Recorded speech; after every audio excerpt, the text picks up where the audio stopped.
哦，嘛嘞，七八对报价啥，NU 几个呗，少别的店里的，喏，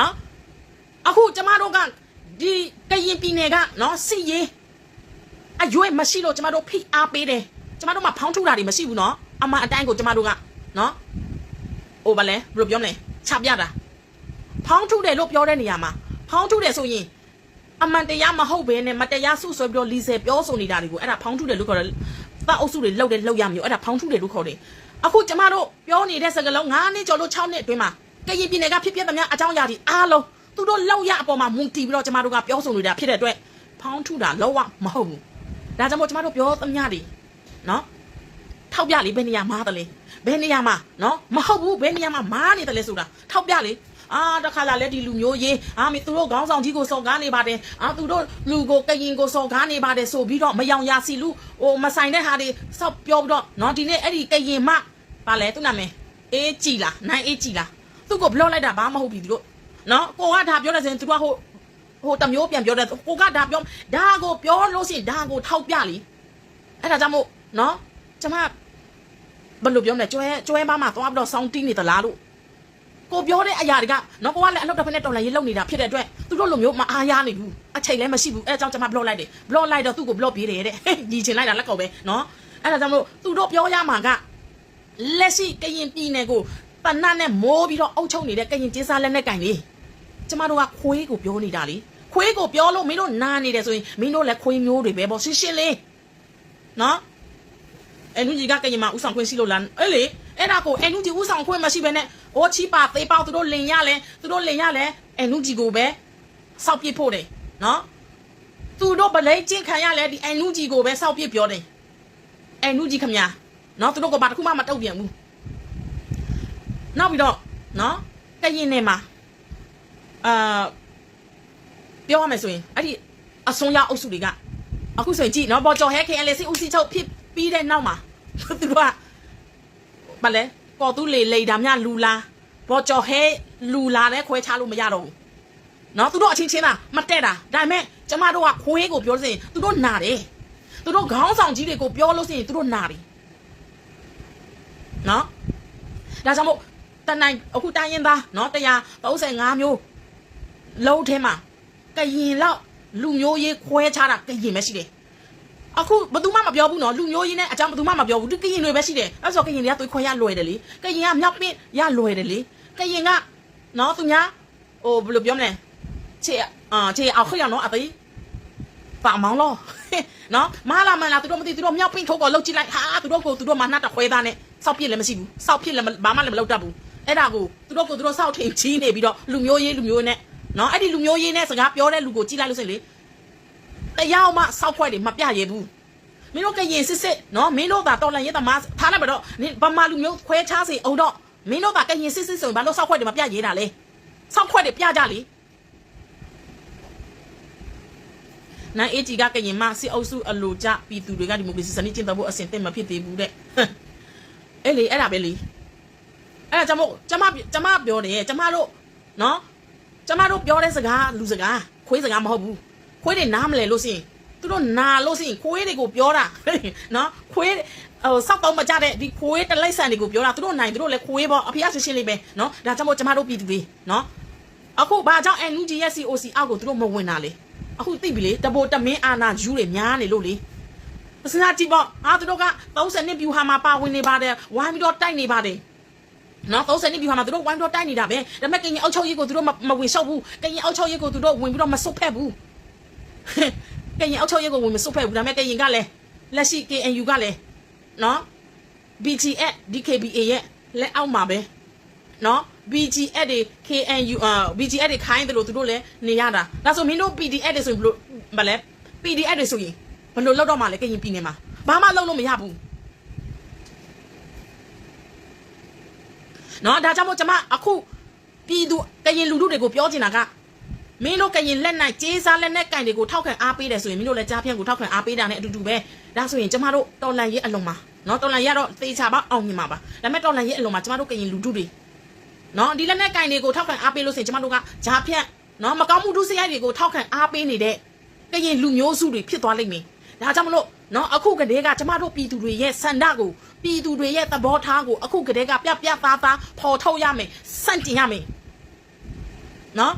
မပြောရဘူးမစန့်ကျင်ရဘူးဒီတိုင်းပဲနေမယ်ဆိုရင်ကျမတို့တနေ့ကျရင်ဟာကရင်လူထုတွေလည်းမကောင်းမှုဒုစရိုက်ကိုထောက်ခံအားပေးနေတဲ့ရာဇဝတ်ဂိုင်းသားတွေရာဇဝတ်လူမျိုးကရင်တွေလို့အပြောမခံဘူးဒါကြောင့်မို့အခုကတည်းကကျမတို့ကရင်လူထုတွေနော်ပြသားရပ်တည်ကြပါ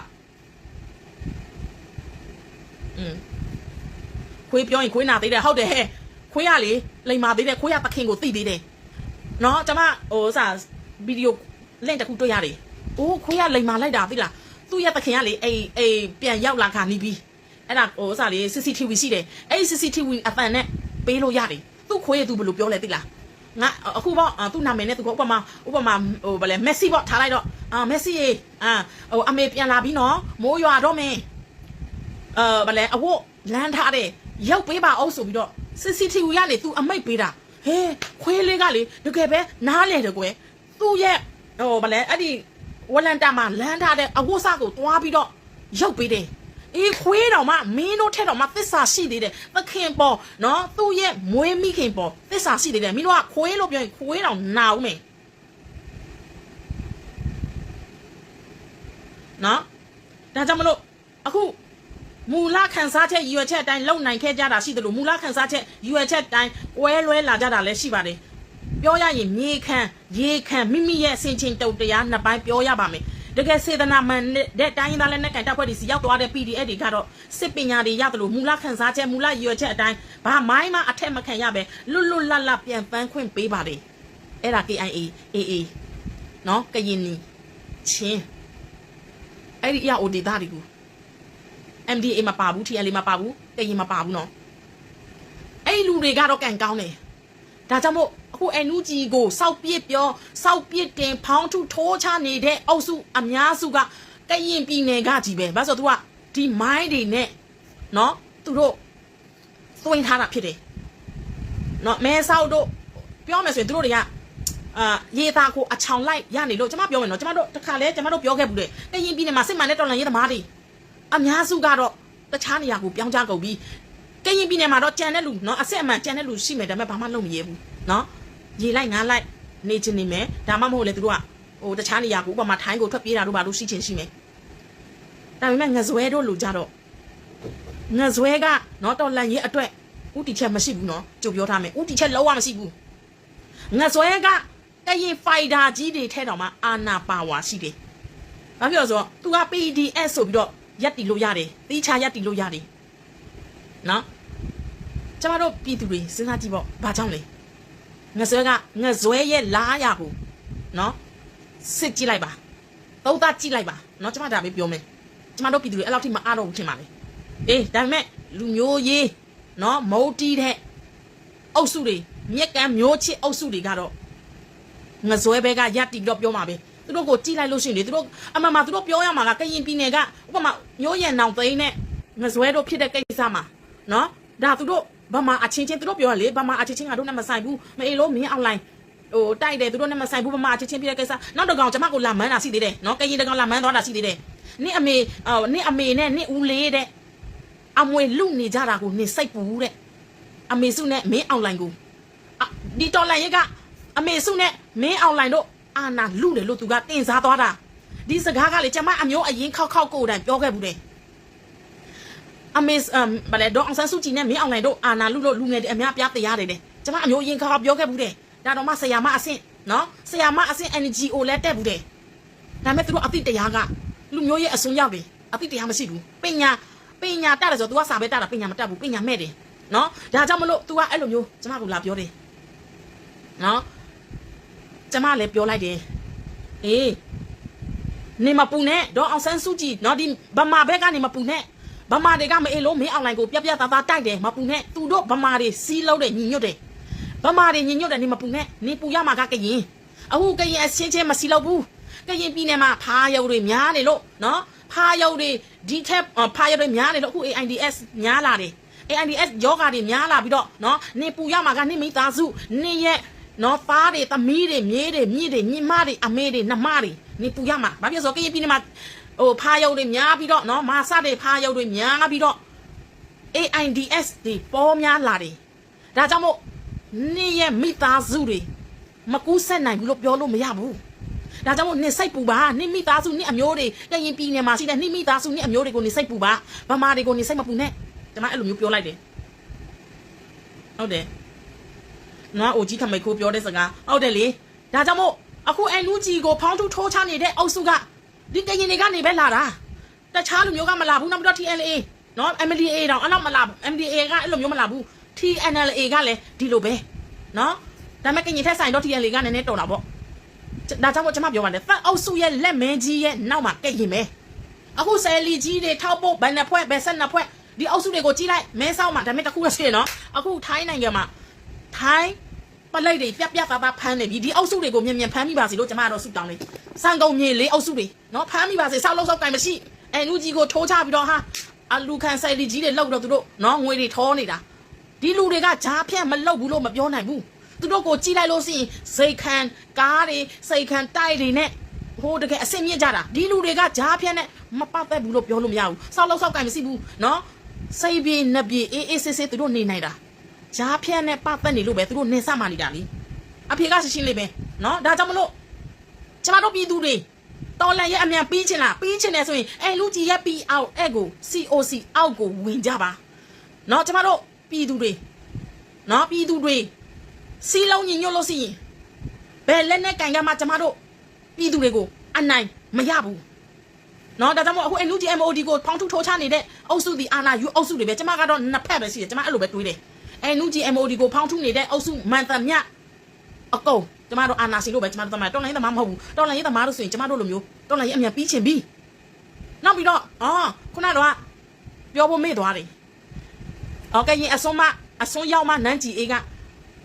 သူ့ကိုတဲ့အစွန်းရောက်လို့ပြောတာသူဘယ်နေရာမှာအစွန်းရောက်တာလဲမသိဘူးတဲ့သူ့ကိုသူအစွန်းရောက်မှန်းတော့သူမသိဘူးသူပြောတယ်နော် KLC ဦးစီးချုပ်ပေါ်ကျော်ဟဲကိုတဲ့ဗမာစကားနော်ဗမာစကားသူကအငြင်းခုံဖြစ်တော့မနော်ဗမာစကားပြောလို့ရှိရင်သူကဗလဲဗမာသူတို့ကရင်လူမျိုးပေါ်သစ္စာဖောက်ရရောက်တယ်ဆိုတဲ့ပုံစံနဲ့သူကအဲ့လိုမျိုးပြောနေတယ်ဒါပေမဲ့နော်မင်းတို့မပြောချင်လဲကိစ္စမရှိဘူး KLC ဦးစီးချုပ်ကျမတို့ကရင်ပြည်နယ်အတွက်ကကွယ်ရေးဦးစီးချုပ်ဆိုတာယာထုကြီးဆုံးကွယ်ရေးမှာယာထုကြီးဆုံးဒီအကြီးဆုံးကနော်မင်းတို့အောက်ငယ်သားတွေဗမာစကားပဲတတ်ကလားစကားပဲတတ်ဘာစကားပဲတတ်ကျမတို့စိတ်ဝင်စားဘူးဒါပေမဲ့စိတ်ဦးစီးချုပ်ဖြစ်လာမဲ့ပြည်သူကိုကာကွယ်ပေးမဲ့ယာထုအကြီးဆုံးနော်ကာကွယ်ရေးဦးစီးချုပ်ဆိုတာယာထုအကြီးဆုံးပဲဒီအကြီးဆုံးနော်ကျမတို့တမဟာခုနှစ်ခုလုံးကိုဦးဆောင်မဲ့စိတ်ဦးစီးချုပ်ဆိုတာပါကညောတမျိုးတည်းပြောလို့မရဘူးပါကညောတမျိုးတည်းပြောတယ်ဆိုရင်ပါကညောလူမျိုးတမျိုးဒီကိုသာဗလဲဥတီတာဖြစ်တယ်ပြောမယ်ဆိုရင်ဥဆောင်တာကင်တမျိုးသားလုံးကိုဥဆောင်တာလို့မခေါ်ဘူးဒါကြောင့်မို့သူတို့ကဗလဲသူတို့တိုင်းရင်းသားဆိုတော့တိုင်းရင်းသားသူတို့ရဲ့မိခင်စကားတိုင်းရင်းသားစကားပဲသူပြောမှာဗောတဲ့သူကပြောတယ်ကျမတို့ကကရင်နော်ကိုကရင်မိခင်စကားကိုတင်ယူပေါ့ပါကညောမတောက်ဘူးဆိုလဲပါကညောတင်ယူပေါ့ဗမာစကားဘာတင်ကြလို့လဲဗမာစကားဆိုတာနော်မြန်မာနိုင်ငံမှာဗမာတွေအများစုနေတာလေနော်ဗမာစကားတက်လို့ရှိရင်ဗမာလူမျိုးကြီးဝါဒမစွဲပါဘူးအခုမင်းတို့ကဗမာလူမျိုးကြီးဝါ